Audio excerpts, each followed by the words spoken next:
आप जिससे प्यार करते हो उसके लिए क्या सेक्रीफाइस कर सकते हो? क्या अपनी खुशी भुला सकते हो? हेलो फ्रेंड्स, आज की हमारी मूवी स्काई ऑफ लव ये ऐसे ही स्टोरी लाइन पर बेस्ड है। ये 2017 की एक बहुत ही ब्यूटीफुल जापानीज मूवी है। इस मूवी को आप भुला नहीं पाओगे। Hold back to your seats and इस सफर का मजा लीजिए। मूवी स्टार्ट होती है और हमारी मेन कैरेक्टर मिका को एक ट्रेन में सफर करते हुए हम देख सकते हैं। मिका हमसे कहती है कि हीरो मेरी जिंदगी में आया, उसने मुझे बहुत सारे दुख दिए और उसके साथ कुछ ब्यूटीफुल से मूवमेंट भी दिए। अब हमारी मूवी 7 साल पहले एक फ्लैशबैक में चलती है। मिका तब स्कूल में थी। लंच पर मिका और उसकी फ्रेंड्स बात कर रही थी कि बॉयज में से उन्हें कौन अच्छा लगता है। मिका की एक फ्रेंड है जिसे दूसरी डिवीजन का लड़का बहुत ही पसंद है। ये उनके क्लासरूम से बाहर आए तो वही लड़का उसके फ्रेंड के साथ उनके पास आ रहा था। यहाँ हम हमारा और एक मेन कैरेक्टर देखते हैं जिसका नाम है हीरो। मिका की फ्रेंड को जो लड़का पसंद था उसे लगा कि वो लड़का उसे अप्रोच कर रहा है, पर उसने मिका को अप्रोच किया। वो मिका से उसका नंबर पूछता है। मिका डर गई थी और उसे अपना नंबर नहीं देती। इसके बदले में मिका की फ्रेंड ही अपना नंबर उसे दे देती है। मिका यहाँ से जा रही थी तो वो हीरो से टकरा गई। यहाँ पर हीरो ने उसे फर्स्ट टाइम नोटिस किया था।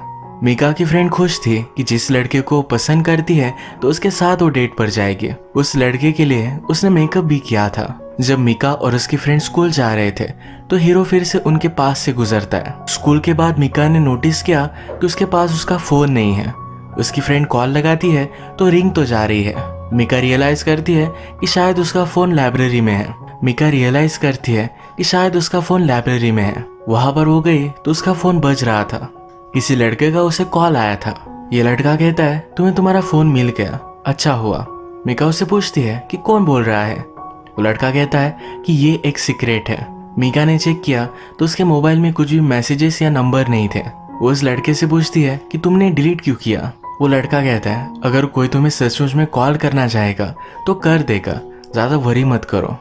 रात में हम मिका को उसकी फैमिली के साथ देखते हैं। उसकी मदर ने एक बहुत ही अच्छी सी डिश बनाई थी जिस पर वो और उसकी सिस्टर इन दोनों का झगड़ा चल रहा था। इनके फादर कहते हैं कि आज मुझे वो खाने का मूड नहीं है, यानी कि मिका और उसकी सिस्टर ये पेट भर खा सके।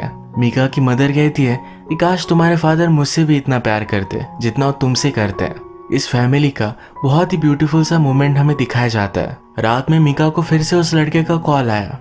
वो पूछता है क्या तुम सो गई थी। मिका उठकर कहती कि नहीं, मैं तो नहीं सोई थी। यहाँ पर मिका उससे बात करती है। सुबह होने पर फिर से उस लड़के का कॉल आता है। मिका उससे कहती है कि मैं तो तुम्हें जानती भी नहीं, तुम कौन हो, तुम्हारा नाम क्या है, ये फेयर नहीं है। वो कहता है क्या तुम मुझ में इंटरेस्टेड हो, मेरा नाम एक सीक्रेट है। इसके बाद इन्होंने बहुत सारी बातें की।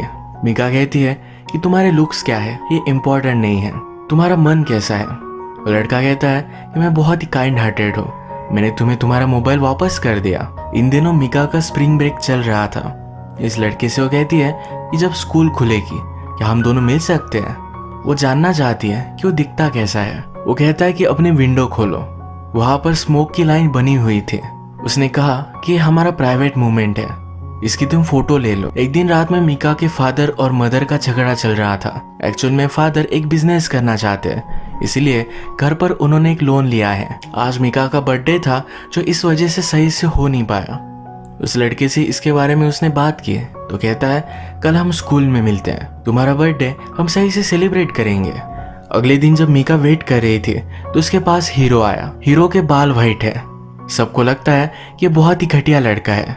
जब हीरो मिका के पास आया तो उसने उसे फ्लावर्स दिए। कहता है कि वो मैं ही हूँ जिससे तुम फोन पर बात करते हो। जिस स्मोक की लाइन का फोटो उन्होंने लिया था ये फोटो भी उसे दिखाता है। मिका ये सब देखकर सरप्राइज थी। वो हीरो को एक्सपेक्ट नहीं कर रही थी। वो डर गई, कहती है कि ये नहीं हो सकता, जल्दी से वहां से भाग गई। ये सब बात उसने अपने फ्रेंड से भी कही। उसकी फ्रेंड कहती है कि उसकी तो एक गर्लफ्रेंड है। स्कूल से घर जाते वक्त मिका ने फिर से हीरो को नोटिस किया। हीरो ने उसके लिए जो फूल लाए थे ये फिर से गार्डन में वो प्लांट कर रहा था। उससे यहाँ पूछ लेती है क्या तुम्हारी कोई गर्लफ्रेंड है। हीरो कहता है पहले हुआ करती थी, अब नहीं है। इन फ्लावर्स को वाटर कर रहा था। यहाँ पर सनशाइन थी तो इस वाटर ड्रॉपलेट्स की वजह से एक छोटा सा रेनबो आया। हीरो कहता है ये तुम्हारा बर्थडे गिफ्ट है। उसने मिका को टीज करने के लिए उस पर भी थोड़े से ड्रॉपलेट छिड़काए। मिका को यह सब बहुत ही अच्छा लगा। वो कहती है किसी का दिल कैसे जीतना है ये हीरो को हमेशा से पता था। वो फिर उसके साथ हैंग आउट करने लग गए। एक दिन हीरो ने उसे मैसेज किया कि चलो हम कहीं चलते हैं। ये दोनों फिर स्कूल बंक कर बाइसिकल से राइड करते हुए हीरो के घर पर आए। हीरो इस मोमेंट को कैप्चर करने के लिए एक सेल्फी लेता है, पर एक छोटा सा मोबाइल था तो दोनों इसमें दिख नहीं पाते।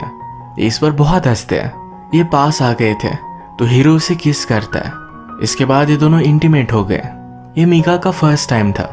हीरो अपनी नींद में किसी और का नाम लेता है। मीका ये सुनकर बहुत ही हार्ट ब्रोकन थी। वो जब घर जा रही थी तो हीरो को मैसेज कर पूछती है, क्या मैं तुम पर ट्रस्ट कर सकती हूँ? हीरो कहता है, हमेशा के लिए। सब चीजें सही चल रही थी। एक दिन मीका हीरो का वेट कर रही थी, तभी उसके पास एक गाड़ी आई। गाड़ी से कुछ लड़के उतरे, उसे पकड़कर गाड़ी में डालकर कहीं लेकर जाते हैं। मीका उन्हें रजिस्ट करने का बहुत ट्राई करती है, पर उसका रेप कर डालते हैं। इसके बाद मीका डिस्टर्ब थी, इंजर्ड थी और वैसे ही घर आ रही थी। वो देखती है कि हीरो उसे ढूंढते ढूंढते आ रहा है। वो नहीं चाहती थी हीरो उसे इस हालत में देखे, पर उसने उसे ढूंढ ही लिया। जो भी हुआ मीका उसे सब कुछ बता देती है। ये हक कर दोनों रोने लग जाते हैं। मीका पूछती है, तुमने मुझे ढूंढा कैसे? हीरो कहता है, ये मेरे प्यार की ताकत है। वो मीका को प्रॉमिस करता है कि जिसने भी ये किया वो उससे बदला लेगा। हीरो ने उन लोगों को ढूंढा और बहुत मारा। ये लड़के कहते हैं, हमें ये सब करने के लिए साकी ने पैसे दिए थे। एक्चुअल में साकी हीरो की एक्स गर्लफ्रेंड है। हीरो फिर साकी को पकड़कर मीका के पास लेकर आता है। हीरो कहता है, अब तुम डिसाइड करो इसे क्या पनिशमेंट देनी चाहिए। अगर तुम कहोगी तो मैं इसे यही की यही मार डालूंगा। मीका नहीं चाहती थी कि किसी भी वजह से वो और हीरो जुदा हो जाए। वो साकी को छोड़ देती है। हीरो की सिस्टर मीका को सहारा दे रही थी। कहती है कि मेरे साथ भी ये हुआ था, तब मुझे स्ट्रांग बनना पड़ा था, पर तुम्हें स्ट्रांग बनने की कोई भी जरूरत नहीं है। हीरो हमेशा तुम्हारा साथ देगा। हीरो ने फिर मीका को घर छोड़ दिया। वो मीका के पेरेंट्स से कहता है कि बाइसिकल से गिर गई थी। मीका बहुत ही वरीड थी तो अपनी मदर को बता देती है। वो और मदर जाकर हॉस्पिटल में चेकअप करवा कर आते हैं। उन्होंने चेक किया कि मीका प्रेग्नेंट है या नहीं, तो मीका प्रेग्नेंट नहीं थी। मीका शॉक में थी तो कुछ दिनों के लिए स्कूल नहीं आ पाई। एक दिन हीरो से कॉल करता है तो कहती है कि अब मैं स्कूल आने के लिए रेडी हूँ। हीरो ने कहा कि खिड़की के बाहर देखो, तो हीरो उसके घर के बाहर ही था। ये दोनों स्कूल जाते जाते हीरो उसे एक रिवर के पास लेकर आया। हीरो उससे कहता है कि जब मैं छोटा था तो मुझे भी बुली किया जाता था। एक दिन मैं उन लड़कों से लड़ा, इसी रिवर के पास मैंने उन्हें हराया था। जब भी मैं यहाँ आता हूँ तो मुझे स्ट्रांग महसूस होता है। यही स्ट्रेंथ वो मीका को देना चाहता है। मीका कहती है कि तुम रिवर की तरह हो, हमेशा आगे बढ़ते रहते हो। हीरो कहता है मुझे स्काई बनना है ताकि मैं हमेशा तुम्हें देख सकूं, तुम्हें प्रोटेक्ट कर सकूं। यहाँ पर हीरो ने मीका का हाथ पकड़ने की कोशिश की, पर मीका के साथ जो इंसिडेंट हुआ उसी वजह से अब भी वो शॉक में है। वो किसी को भी टच नहीं करना चाहते। मीका को साकी के मैसेजेस आते रहते हैं। उसमें लिखा होता है कि हीरो से तुम ब्रेकअप कर लो। एक दिन मीका स्कूल पर पहुंची तो सब बोर्ड्स पर लिखा हुआ था कि मीका एक बहुत ही डर्टी लड़की है। सब उसका मजाक उड़ा रहे थे। हीरो ने जब देखा तो बहुत ही गुस्सा था। हर क्लासरूम में जाकर ये बोर्ड से वो मिटा देता है। सबको धमकी देता है कि मीका मेरी है, उसे मैं हमेशा प्रोटेक्ट करूंगा। अगर फिर से उसके साथ किसी ने किया तो उसे मैं बहुत मारूंगा। वो लड़का है या लड़की मुझे फर्क नहीं पड़ता। मीका और हीरो फिर लाइब्रेरी में आए। मीका उसे थैंक यू कहती है। अब बहुत दिनों के बाद मीका फिर से हीरो का अपने हाथों में हाथ लेती है। कहती है कि मैं अब डर नहीं रही। ये दोनों यही लाइब्रेरी में इंटीमेट हो जाते हैं। ये दोनों एक साथ अब बहुत ही खुश थे। एक दिन फैमिली डिनर पर मीका को अचानक से उल्टी आने लग गई। उसे हॉस्पिटल में ले जाया गया तो उसे पता चला कि वो प्रेग्नेंट है। अगले दिन वो हीरो को एक रेस्टोरेंट में बुलाकर ही न्यूज दे देती है। हीरो जल्दी से वहां से भाग गया। वो अपसेट हो गई। जब थोड़ी देर बाद वो फिर से वहां से जा रही थी तो मीका उसके पास आ गया। उसने उसके लिए एक गिफ्ट लाया है। कहता है कि मिलकर हम इस बच्चे को बड़ा करेंगे, हम बहुत मेहनत लेंगे, मैं हमेशा तुम्हें खुश रखूंगा। ये दोनों बहुत खुश थे। ये डिसाइड करते हैं कि अब शादी कर लेंगे। इन्होंने अपने लिए रिंग भी बाय किए। फिर से हंग आउट करने के लिए रिवर के पास आए। मीका हीरो से कहती है कि अब हमें एक दूसरे की फैमिली को मिल लेना चाहिए। इसके बाद हीरो की फैमिली के पास आते हैं। हीरो के फादर पूछते हैं कि तुम इस चाइल्ड को रेज कैसे करोगे। हीरो कहता है अब मैं स्कूल से ड्रॉप ले लूंगा, मुझे जो भी काम करना पड़ेगा वो मैं करने के लिए रेडी हूँ। हीरो के फादर पूछते हैं क्या तुम मीका को खुश रख पाओगे। हीरो कहता है कि हाँ मैं रख सकता हूँ। इसके बाद फादर कहते हैं मुझे फिर कोई ऑब्जेक्शन नहीं है। मीका फर्स्ट टाइम घर आई तो इसी वजह से हीरो की मदर उसे स्कार्फ गिफ्ट देती है। इसके बाद ये दोनों मिलकर मिका के घर पर आए। हीरो उनसे परमिशन लेता है, वो मिका से शादी करना चाहता है, पर मिका के फादर कहते हैं कि तुम मुझे समझ लो, मैं तुम्हें इसकी परमिशन दे नहीं सकता। हीरो ने कहा कि जब तक आप मुझे परमिशन नहीं देते तब तक मैं ट्राई करता रहूंगा। हीरो ने अब अपने बाल भी नेचुरली ब्लैक कर लिए हैं। मिका उससे कहती है कि तुम इन बालों में फादर जैसे लगते हो। मिका ने हीरो को हाथ लगाया तो बहुत ही वार्म था। हीरो कहता है इन्हीं हाथों से जब तुम बेबी को हाथ में लोगे तो बहुत ही लकी होगा। एक दिन मिका को स्कूल में साकी और उसके फ्रेंड्स ने घेर लिया। वो उससे पूछते हैं तुमने ऐसा क्या किया कि हीरो अब स्कूल में नहीं आता। मिका कहती है इससे तुम्हारा कोई भी लेना देना नहीं है। साकी गुस्से में उसे गिरा देती है। वो कहती है कि तुम अगर उसके लाइफ में नहीं आती तो मैं उसकी गर्लफ्रेंड होती। मिका ने कहा अगर तुम्हारा प्यार सच्चा होता तो तुम्हारे पास वो आ जाता। अब क्रिसमस आने वाला था तो रात में उसका सेलिब्रेशन चल रहा था। मिका और हीरो यही देखने के लिए आए हुए थे। यहाँ पर हीरो ने बेबी के लिए एक छोटा सा टॉय लाया हुआ है। अचानक से मिका के पेट में दर्द होने लग गया। हीरो और मिका के पेरेंट्स उसे हॉस्पिटल में लेकर आते हैं। मिका को जब होश आया तो उसके पेरेंट्स कहते हैं कि तुम्हारा बेबी अब इस दुनिया में नहीं रहा।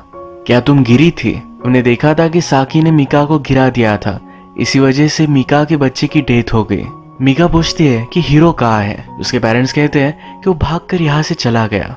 मिका को यह सब पता चलने के बाद वो बहुत रोती है। जब ये सब बाहर आए तो उसके पास भागते भागते हीरो आया। वो कहता है मैं पूरे टाइम टेम्पल में था, हमारे बेबी को कुछ भी ना हो इसके लिए प्रे कर रहा था। जो हुआ ये मिका उसे बता देती है। ये दोनों एक दूसरे को गले लगाकर बहुत रोते हैं। हीरो जहाँ पर फ्लावर्स लगाता है उसी जगह पर वो मिका को लेकर आया। उसने अपनी बेबी के लिए जो टॉय लाया था वहाँ रख दिया। वो कहता है हर साल हम हमारी बेबी से मिलने के लिए इसी जगह पर आएंगे। हीरो विश करता है कि फ्यूचर में फिर से फैमिली बन पाए। इसके बाद हम डायरेक्टली सेकेंड ईयर देखते हैं। एक दिन हीरो स्कूल में नहीं आया था। मिका उसे ढूंढने के लिए उसके घर पर आई। हीरो की सिस्टर कहती है कि बेबी के इंसिडेंट के बाद वो जरा डिस्टर्ब है, उसे अपने लिए कुछ टाइम चाहिए। हीरो एक्चुअल में घर में ही छुपा हुआ था। उसकी सिस्टर आकर उसे कहती है कि तुम कितने दिन ऐसे छुप कर रहोगे। मिका और हीरो की एक म्यूचुअल फ्रेंड थी। रात में मिका को उसका कॉल आया। वो कहती है कि हम हीरो के घर पर जो पार्टी है वही मिलेंगे। इस पार्टी के बारे में मिका को कुछ भी पता नहीं था। उसे बहुत बुरा लगा। इस पार्टी में मिका पहुंची तो हीरो ने उसे वेलकम तो किया और उसके बाद इग्नोर कर दिया। रात में ड्रंक होकर सब यही सो गए थे। बीच रात में मिका उठी, वो हीरो के रूम में गई तो हीरो किसी और को किस कर रहा था। वो हार्ट ब्रोकन होकर घर चली जाती है। अगले दिन मिका हीरो को लाइब्रेरी में कन्फ्रंट करती है। कहती है कि तुम किसी और को किस कर रहे थे। हीरो कहता है कि अब मुझे और लड़कियों को डेट करना है। मिका पूछती है कि तुम ये क्या बात कर रहे हो। हीरो कहता है तुम्हें समझ में नहीं आएगा। वो उससे ब्रेकअप करना चाहता है। मिका उससे बाद में मैसेज करती है, कहती है मैं इसे एक्सेप्ट नहीं कर सकती। वो मैसेज में लिखती है कि मुझे फिर से तुमसे बात करनी है, लाइब्रेरी में मिलना। मिका ने हीरो का रात तक वेट किया पर हीरो आया ही नहीं। घर आकर वो फिर से हीरो को मैसेज करती है, कहती है मैं तुमसे इस तरह से ब्रेकअप नहीं कर सकती, कल हम हमारे फेवरेट प्लेस पर मिलते हैं, यानी रिवर के पास। अगले दिन जब मिका हीरो का वेट कर रही थी तो हीरो वहां आता तो है पर कहता है मैं तुमसे फिर से पैचअप नहीं करना चाहता। मिका रोते रोते कहती है तुमसे बहुत प्यार करती हो, मैं इस तरह से ब्रेकअप नहीं कर सकती। हीरो कहता है मैं हर बार तुम्हारे आंसू नहीं पोंछ सकता। अपनी वेडिंग रिंग मिका के पास फेंक कर वहां से चला जाता है। कुछ दिन गुजरते हैं पर मिका हीरो को बहुत ही याद करती है। एक दिन स्कूल में एक फंक्शन था तो उसे फिर से हीरो दिखा। हीरो को फिर से देखना उसके लिए बहुत ही पेनफुल था। अब वो डिसाइड करती है कि अगर प्यार में पड़ना इतना पेनफुल है तो फिर से कभी भी प्यार नहीं करना चाहते। अब 1 साल बीत चुका है। अब मिका को उसके फ्रेंड्स के साथ देख सकते हैं। इन नए फ्रेंड्स में एक लड़का है जिसका नाम है नोजुमो। नोजुमो मिका को लाइक करता है तो उससे पूछता है कि अगर तुम्हें प्रपोज कोई करेगा तुम्हें कैसा प्रपोजल अच्छा लगेगा। मिका कहती है कि मुझे बेबी ब्रेथ फ्लावर्स पसंद है। ये वही फ्लावर है जो उसे फर्स्ट टाइम हीरो ने दिए थे। हीरो और मिका ने एक दूसरे को प्रॉमिस किया था अपने बेबी को याद करने के लिए हर साल एक जगह पर वो मिलने वाले थे। मिका इस साल यहाँ पहुंची तो उसने नोटिस किया कि हीरो ऑलरेडी यहाँ आ चुका है। उसे ढूंढने की कोशिश करती है पर ढूंढ नहीं पाती। वो यहाँ पर विजिट कर आई तो उसका बाहर ही नोजुमा वेट कर रहा था। मिका उससे पूछती है कि तुम यहाँ क्या कर रहे हो। नोजुमा कहता है कि बहुत ही स्नो हो रहा है, मैं तुम्हें घर लिफ्ट देना चाहता हूँ। नोजुमा उसकी इतनी ज्यादा केयर करता है ये देखकर मिका को रोना आ गया। मिका को लगता है कि शायद उसके बेबी ने ही नोजुमा को उसकी लाइफ में लाया। शायद उसकी बेबी को लगता है कि मदर बहुत ही अकेली है, उसे भी प्यार की जरूरत है। ये सब सोचकर वो रोने लग गई थी। अब इनका स्कूल खत्म होकर अलग अलग कॉलेज में जाने वाले थे। इस कॉलेज में नोजुमो जा रहा था, वो एक अच्छा कॉलेज था। वहीं पर मिका को भी एडमिशन मिल पाए, इसलिए उसे ट्यूटर करता है। मिका को भी उसकी कंपनी बहुत अच्छी लगती है। एक दिन नोजुमो उसके सर पर हाथ लगाता है तो मिका को फिर से हीरो की याद आती है। नेक्स्ट सीन में हम देखते हैं कि मिका और नोजुमो ये दोनों बीच पर थे। नोजुमा उसके लिए उसके फेवरेट फ्लावर्स लेकर आता है। उसने यहाँ उसे प्रपोज भी कर दिया। मिका कहती है, क्या तुम्हें मेरे पास्ट के बारे में कुछ पता है? नोजुमा कहता है, मुझे इसके बारे में थोड़ा थोड़ा आइडिया तो है। उसने उससे पूछा कि हीरो किस तरह का आदमी था। मिका कहती कि वो रिवर की तरह था। वो आगे आगे बढ़ता गया और उसके साथ के लोग ये पीछे रह गए। नोजुमा कहता है कि मैं एक सी की तरह हूँ, मैं हमेशा तुम्हारा साथ दूंगा। जब भी तुम्हें कोई भी जरूरत होगी तो मैं यही रहूंगा। हमने मूवी में देखा था मिका के फादर एक नया बिजनेस ट्राई करने वाले थे, इसी वजह से उन्होंने घर पर भी लोन लिया था। इस बात को लेकर मिका के पेरेंट्स में बहुत बड़ी फाइट हो जाती है। इनकी फाइट्स इतनी बढ़ चुकी थी कि अब वो डिवोर्स लेने वाले थे। मिका फैमिली में सबसे बहुत प्यार करती है। उसकी मदर और फादर का डिवोर्स होना ये उसे अच्छा नहीं लगता और नोजुमा के पास आई। वो बहुत रोती है तो नोजुमा उसे सहारा देता है। रोते रोते आज रात यही सो गई थी। सुबह हुई तो नोजुमा उसे फिर से घर छोड़ने के लिए आया। उनके लिविंग रूम में मिका देखती है कि उनके फैमिली फोटोज को फाड़ दिया गया है। वो बहुत ही हार्ट ब्रोकन थी तो नोजुमा एक सेलो टेप लेता है, फिर से इन फोटोज को जोड़ देता है। वो मिका के पेरेंट्स से कहता है, कल रात भर ये मेरे साथ थे, आप दोनों का डिवोर्स होने वाला है तो रात भर रो रही थी। फिर से जोड़ी हुई फैमिली फोटोज नोजुमा मिका के पेरेंट्स को दिखाता है।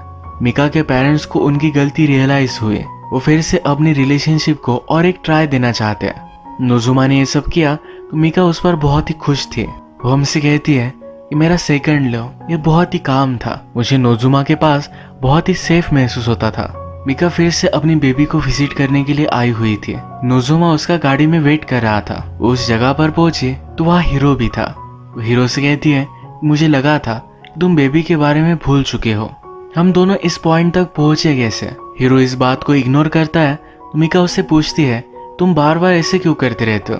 वो जा रहा था तो मिका उसे रुकने के लिए कहती है पर वो रुकता नहीं। वो उसके पीछे पीछे भागी तो उसने रियलाइज किया कि एक हीरो है जिसने उसे छोड़ दिया था और दूसरा नोजुमा जो हमेशा उसे सपोर्ट करता है, उसे बहुत ही ज्यादा प्यार करता है। अब इस बार वो नोजुमा को चूज करती है। नेक्स्ट सीन में हम देखते हैं कि लाइब्रेरी में एक बोर्ड है जहाँ पर बच्चे कुछ भी लिख सकते हैं। मिका इस पर लिखती है, क्या तुम कभी खुश थे? वो बाद में फिर से देखने के लिए आई तो यहाँ पर लिखा हुआ था, एक टाइम पर मैं बहुत खुश था। अब मिका मूव ऑन कर चुकी थी। कॉलेज में नोजुमा के साथ थी, अलग अलग फ्रेंड्स उसने बनाए थे और वो खुश थी। अब फिर से एक साल बीत चुका है। नोजुमा मिका को एक प्रॉमिस रिंग देता है। उसे कहता है कि मैं हमेशा तुम्हारे साथ रहूंगा। मिका भी कहती है कि हम हमेशा साथ रहेंगे। आज रात वो फिर से अपने बेबी को याद करने के लिए उस जगह पर जाने वाली थी। नोजुमा वरी कर रहा था मिका को फिर से हीरो मिलेगा। मिका ने यहाँ देखा कि हीरो का फ्रेंड आया हुआ था। वो उससे पूछती है कि हीरो क्यों नहीं आया। हीरो का फ्रेंड रोने लग जाता है, कहता है आज रात के बाद वो नहीं आ पाएगा। उसने मुझे ये कहने के लिए मना किया था और उसे कैंसर है। वो कहता नहीं पर हमेशा से तुम्हारा वो वेट कर रहा है। मिका को याद आया कि लास्ट टाइम जब मिली थी तो उसने हैट पहनी थी। उसने हीरो के फ्रेंड से पूछा कि उसे इसके बारे में कब से पता था। वो कहता है कि सेकेंड ईयर से। मिका ने रियलाइज किया कि तभी से हीरो ने उसे इग्नोर करना स्टार्ट कर दिया था। ये सब पता चलने के बाद मिका बहुत ही शॉक में थी। थोड़ी देर में उसे देखने के लिए नोजुमा आया। वो उसे कहती है मुझे फिर से हीरो के पास जाना पड़ेगा। उसे सब कुछ उसने बता दिया। नोजुमा उसे रोकता है, कहता है कि प्लीज मुझे छोड़कर मत जाओ। मिका बहुत रो रही थी। तब उसने रियलाइज किया कि वो जो कर रहा है वो गलत है। वो अगर सचमुच में मिका से प्यार करता है तो उसकी खुशी के बीच में नहीं आएगा। ये सब कहकर मिका को उसने जाने दिया। वो खुद बहुत रो रहा था। मिका फिर हीरो के पास हॉस्पिटल में आई। उससे पूछती है तुमने मुझे बताया क्यों नहीं? हीरो कहता है कि तुम इसमें कुछ कर भी नहीं सकती थी। हीरो ने अभी भी उसकी वेडिंग रिंग पहनी थी। मिका देखकर रोने लग जाती है। हीरो कहता है कि अपने बॉयफ्रेंड के पास तुम वापस चली जाओ। तुम खुश थी, हंस रही थी, मैं तुम्हारी खुशी के बीच में नहीं आना चाहता। मिका ने हीरो को हक कर लिया। कहती है मुझे जहाँ होना है मैं वही हूँ। इसके बाद उसके साथ बहुत सारा टाइम स्पेंड करने लग गई। हीरो के पास जितने भी दिन बचे हुए हैं उसमें वो उसके साथ पूरी तरीके से जीना चाहती है। वो टेम्पल में जाकर प्रे करती है कि हीरो को कुछ भी ना हो। एक दिन वो उसे रिवर के पास लेकर गई। वो उससे पूछती है, क्या तुम मुझसे शादी करोगे? हीरो भी इसके लिए हाँ कहता है। रिवर के पास से ये अपने वाउज लेकर शादी करते हैं। हीरो अचानक से रोने लग गया। कहता है, मुझे नहीं मरना, मुझे पूरी लाइफ तुम्हारे साथ स्पेंड करनी है। मिका ने उसे गले लगा लिया। एक दिन मिका को हॉस्पिटल में साकी मिली। साकी प्रेग्नेंट थी तो मिका से कहती है, मैंने जो भी किया वो सब कुछ बहुत गलत था। अब जो मैं प्रेग्नेंट हूँ मुझे सब कुछ गलतियाँ रियलाइज हो रही है। तुम अगर चाहो तो मेरे साथ कुछ भी कर सकती हो। मिका साकी के पेट में जो बच्चा है उससे कहती है, तुम हेल्दी बॉर्न होना। साकी ने उसके साथ इतना बुरा किया पर फिर भी उसके लिए अच्छा ही चाहती है। हीरो और मिका एक साथ थे तो मिका उससे पूछता है कि मरने के बाद क्या होता होगा। मिका कहती है, ये लोग हेवन में जाते होंगे। हीरो कहता है कि मैं स्काई बनना चाहता हूँ, मैं हमेशा तुम्हें देखता रहूंगा, मेरे मूड के बारे में तुम्हें पता चलता रहेगा।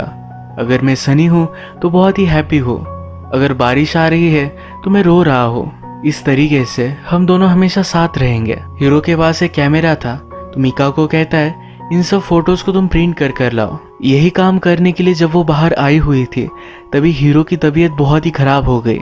हीरो की सिस्टर ने मिका को कॉल लगाया तो भागते भागते आ रही थी। वो हीरो को वीडियो कॉल भी लगाती है, कहती कि मैं तुम्हारे पास आ रही हूँ, तुम्हें फाइट करना है। घर आते आते रास्ते में ही वो गिर गए। उसके हाथ में से सब फोटोज भी गिर गए। इन फोटोज में हम देखते हैं हीरो ने सब फोटोज सिर्फ मिका के ही लिए थे। इस सीन के बाद हीरो की डेथ हो गई। हीरो मिका के लिए उसकी पर्सनल डायरी छोड़ कर गया था। इसे पढ़ने का मिका का करेज ही नहीं हुआ। हीरो की डेथ के बाद वो बहुत ही सैड थी। उसे अब जीना नहीं था तो एक ब्रिज के पास वो आई। वो सुसाइड करने ही वाली थी तभी कुछ बर्ड्स उसके फेस पर आए। उसने स्काई की तरफ देखा तो क्लाउडी था। उसके हाथ से हीरो की डायरी गिर गई थी। वो ये पढ़ती है तो उसने मिका के बारे में सब कुछ लिखा हुआ था। मिका ने रियलाइज किया कि हीरो चाहता है कि वो हमेशा जिंदा रहे। मिका अपनी लाइफ के प्रति जरा पॉजिटिव होती है। वो हमसे कहती है, हीरो ने मुझे बहुत सारी ब्यूटीफुल मेमोरीज दी थी। इन मेमोरीज के साथ मैं मेरी लाइफ के साथ आगे बढ़ूंगी। मैं जब भी आसमान में देखती हूँ हमेशा उसके साथ होती हूँ। मैं उससे हमेशा प्यार करूंगी। इसी तरीके से मूवी एंड हो जाती है। अगर आपको वीडियो अच्छा लगा तो प्लीज इस वीडियो को लाइक कर दीजिएगा। मैं बहुत सारी इस तरह की मूवीज लेकर आते रहता हूँ तो प्लीज इस चैनल को सब्सक्राइब कर दीजिए और बेल नोटिफिकेशन आइकॉन दबाना मत भूलिएगा। हम फिर से मिलेंगे और एक नई मूवी के साथ। तब तक के लिए थैंक यू और आप अपने आप का ख्याल रखिए।